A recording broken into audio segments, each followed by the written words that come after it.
Hi guys, welcome to a deck profile. Excuse me. I haven't done one of these in a good while.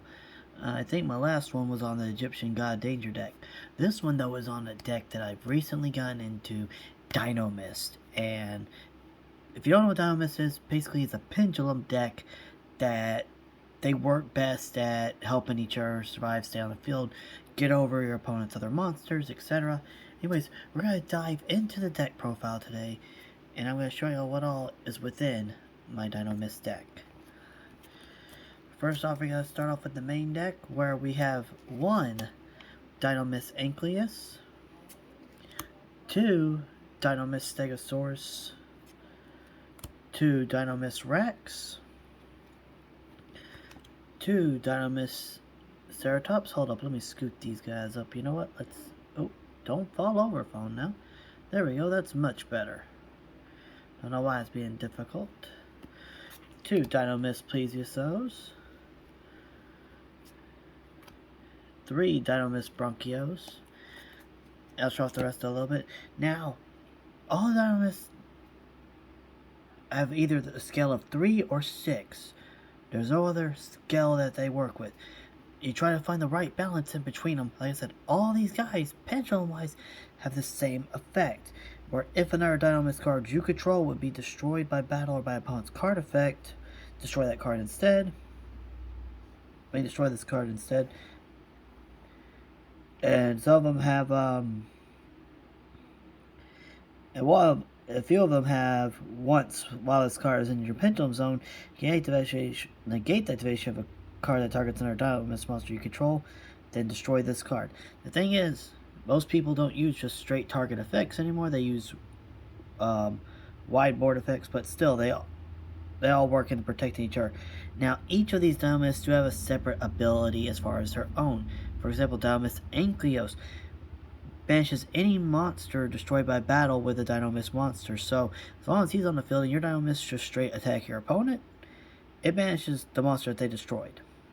Now, Dominous Stegosaurus, if another pendulum monster you control battles an opponent's monster, after damage calculation, destroy those monsters. So, even if your Dinomist isn't able to destroy them, they're gone with Stegosaurus on the field. Then Dominous Rex, which I got his covered up, sorry about that. If this card attacks at the end of the damage step, you contribute 1 Dinomist monster, then activate one of these effects. This card can make a second attack on an opponent's monster in a row. And if this attacks a defense position monster, inflict piercing damage. Its second effect is shuffle 1 card from your opponent's hand randomly or their side of the field into the deck. Then this card gains 100 attack. Dinomist Ceratops. If all monsters you control are Dinomist monsters, minimum of 1, and there are no Dinomist Ceratops, you can special summon this card from your hand. Dinomist Plesiosaur. All face-up monsters your opponent controls lose 100 attack for each Dinomist card you control. Now, Dinomist card, that includes your trap cards, pendulum cards. So, basically, your opponent's going to be losing a lot of attack points. Dinomist Bronchio. If you don't control another Dinomist Bronchio in your monster zone, and your opponent controls a monster with the highest attack on the field, even if it's tied, you can special summon this card from your hand. So, he's like the Cyber Dragon of the deck. So, all these guys work good at getting each other out, swarming the field and everything. Now let's get on to the rest of the bad boys in the deck. We have 3 Dinomist Spinos, which is my main monster in my deck, and 3 Dinomist Tyranna. Now, Dinomist Spino, what he does is contribute 1 other Dinomist monster, then activate one of his effects. He can attack your opponent directly, or this card can make a second attack during each battle phase this turn. So if you have a way to reverse the clock to a battle phase, it can attack again. But as far as I know, I don't know any card that does that. That would be cool. But still, anyways. Then Dinomist Petra. This is basically a living Rhoda for your Dinomist deck. Because when this card destroys the opponent's monster by battle, you can have 1 Dinomist card from your deck to your hand. So that means any of the spell cards, trap cards, monster, whatever you need, add to your hand as long as he's the one who destroys the opponent's monster. It's really good. But Spino and Petra are my favorites. Now, on to the hand traps, where we have 2 Ash Blossom, Joyous Spring, 2 Effect Veilers. Now this ain't a hand trap, but it's still a pretty good card to have in the deck. A Raw Spirit Mode, and 1 Barrier Stature of Torrent. Now here's the thing. All the cards in my deck, besides these guys, are all water. So I get him on the field. My opponent may have a tough time getting monsters out, but I won't. Because, well, all my monsters are water. As you know, the reason for Ash Blossom, Effect Veiler, and Spear Mode. You need ways to stop your opponent and to remove their monsters. Now, on to the trap card. Well, I'll say Dinomist spells and traps the deck. First, we have 3 Dinomist Howling and 2 Dinomist Charge. Now, these are the main spell and trap cards for this deck. There is a Dinomist Rush and a Dinomist Field spell, but I personally don't see them doing any good in this deck that I've built. I've tried using them before, they didn't do nothing. So, these are your main things. Dominous Howling is insane. Basically, when this card is activated, you can place 1 or 2 Dinomist Pendulum monsters from your deck to your Pendulum Zone. But you cannot Pendulum Summon until the end of the next turn. Until the end of the next turn, except for Dinomist monsters. So while this does lock you into Dinomist, that's mainly your entire deck. Which, that's not a problem when you're Pendulum Summoning, you know? Now, once per turn, if this card is already face up on your field spell trap card, and your field or your spell or trap card zone, sorry about that, you can tribute 1 Dinomist monster that target 1 card your opponent controls and return that to the hand. Here's the thing, it is a soft once per turn. So, I could tribute, if I have 2 or 3 is activated, that means I could do that 3 times in one duel. In one turn. Tribute 3 Dinomist, return a card to my opponent's hand to the field. Now note, it's monsters. It's sadly not your spell or trap cards, which I figured out after my duel. And that was my bad. Well, I know it was spell trap cards, but pendulum monsters, as you know, are spells. So you get it. Anyways, then we have Dinomist Charge, which is the actual Rhoda for the deck. When this card is activated, add 1 Dinomist monster from your deck to your hand. Once per turn, if a Dinomist is added from the field to your extra deck, add 1 of those cards to your hand instead. You can only activate 1 Dinomist Charge once per turn. So, basically, add a Dinomist monster from your deck to your hand. Then, when it gets sent to the extra deck, from the field to the extra deck, you can either add it to your hand or just let it go to the extra deck. They're really good cards. They flow well with the deck. Now on to the trap cards. Now onto the trap cards of the deck. We have 1 Torrential Tribute and 3 Infinite Permanents. Infinite Permanents. Target 1 face-up monster your opponent controls. Negates effects until the end phase of his turn. Then, if this card was set before activation resolution, for a rest turn, other spell trap card cards in the same column as this are negated. If you control no cards, you can activate them from your hand. So this is basically another hand trap in your deck, as long as you don't control any other cards at the time it's in your hand. Now, to tribute, as you know, monster gets summoned, wipe the field. Trap version of Darkhold, which is awesome. Now we're on to the spells of the deck. First we have Dimensional Fissure. 1 Harpy's Feather Duster. 1 Twin Twister. And the field spell is the Bane of All Existence. Next to Mystic Mine. 3 Necro Valley. Now, Dimension Fissure, any monster sent to the graveyard is banished instead. Harpy's Feather Duster destroys the back row. Twin Twister destroys the back row. Necro Valley. This is where things kind of give your deck a bit more of a competitive edge. Because, well, yes, it's mainly for Gravekeepers to give their attack. It's its other effect that makes it excellent. Cards in either player's graveyard cannot be banished. Negate any card effect that would move a card in the graveyard other than the card itself to a different place. So basically, this locks your opponent out of the graveyard, because a lot of decks that I went up against mainly use their graveyard as a resource, and it makes it difficult for them to play around.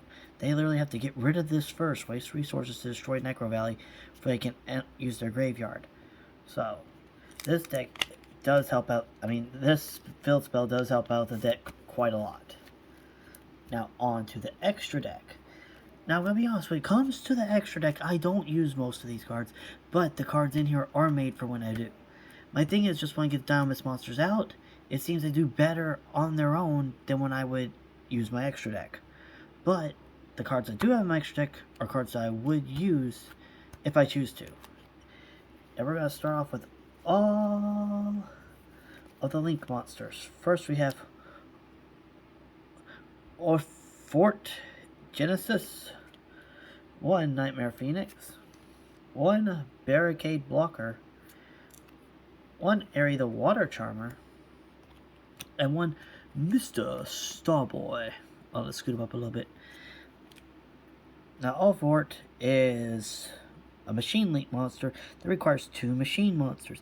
This Link summoning card is unaffected by spell and trap cards and the activation of effects of other Link monsters. So basically, it has a built-in negate of himself, protecting himself. Once per turn, you target 1 face-up card on each player's field except this card. Both those cards have their effects negated till end phase of this turn.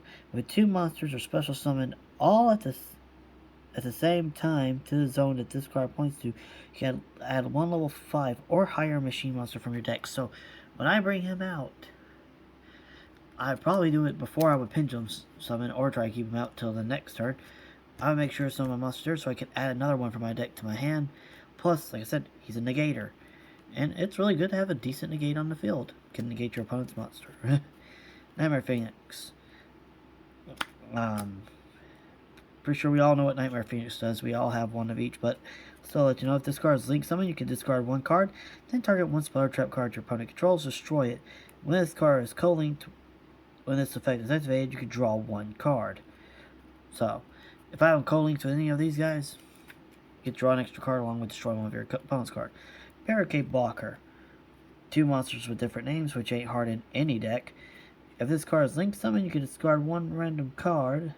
You can discard 1 card during the end phase of this turn. Add 1 continuous or field spell from your graveyard to your hand. Oh, and once per turn, a face-up field spell you control cannot be destroyed by your opponent's card effects. Now, what I like about this, if my Rhoda or my Necro Valley is in the graveyard, just straight back to my hand, which is always really good. Or the Water Charmer. I'm trying to get close enough. She has a long effect, but I'll still tell you. You can target 1 water monster in your opponent's graveyard, special summon it to zone that this card points to. If this Link Summon card is destroyed by battle or destroyed by opponent's card effect, owner's monster zone, you can add 1 water monster with 1500 or less defense from your deck to your hand. You can only use each effect this once per turn. Now, I'm not betting on my opponent to have a water deck. That'd be nice, but it ain't happening. If it does, I'd be surprised. But our second effect, I can add 1 of my water monsters from my deck to my hand, and I got about 1 or 2 in there. If I don't have my hands on my barrier statue, definitely would be able to add him. Now, Mr. Starboy, his effect, all water monsters on the field gain 500 attack and defense. Also, all fire monsters on the field lose 400 attack and defense. If this card is destroyed by battle or opponent's card effect, target 1 water monster in your graveyard, add it to your hand. Now, as you see, he boosts up my water monsters, and if he's destroyed, I get to add 1 back to my hand, which is really good. Now, on to the XCs, we have number 100, Silent Horror Shark, Valiant Shark Lancer, Drill Drives Vestal. I'm not going to try to say his name.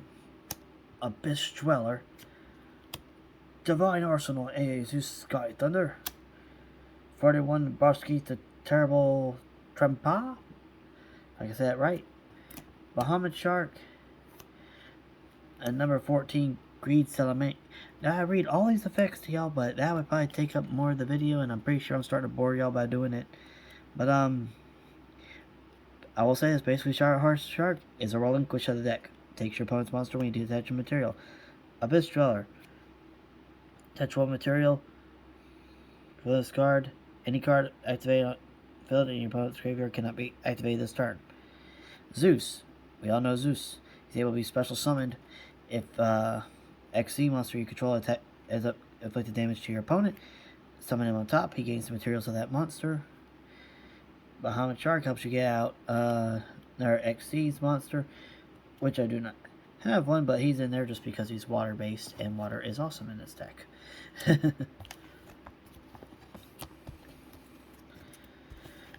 Oh, come here, you guys. All of you come here. And now to round it all off, it's our two synchro summons, Star Eater and Stellar Wind Wolfray. Star Eater is a classic XCs for me. He was one of my favorites back when, I mean, not XCs, back, synchros back when they were, well, not newish, back when XCs still came out and Zekros were, still had a good hold on the game with their effects. Star Eater was one of my favorites to, get on the field and just have it to where my opponent couldn't do anything. That was to stop him at least, because when he goes to attack, he's unaffected by other card effects until the end of the damage step, so that's always good.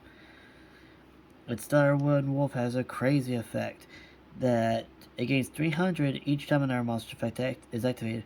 When this card is less than 4,000, once per turn,